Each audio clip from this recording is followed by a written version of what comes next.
A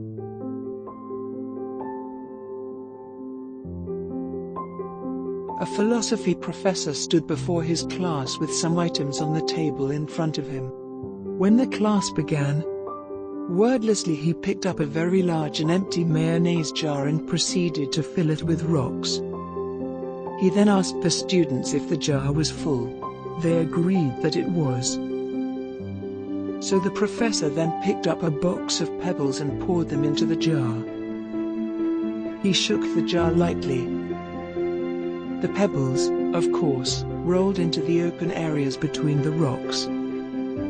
He then asked the students again if the jar was full.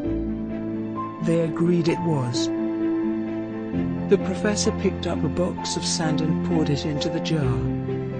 Of course, the sand filled up the remaining open areas of the jar.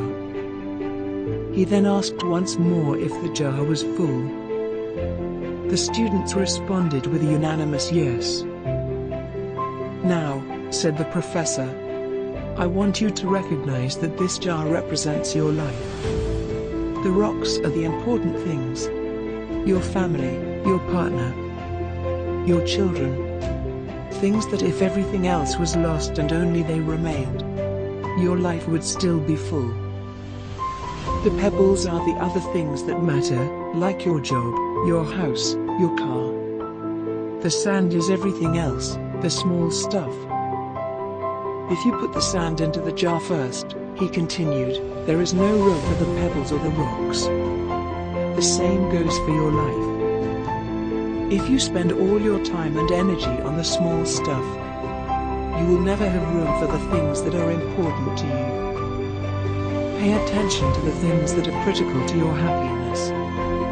Play with your children. Take your partner out dancing. There will always be time to go to work, clean the house, give a dinner party, or fix the disposal. Take care of the rocks first. The things that really matter. Set your priorities. The rest is just sand."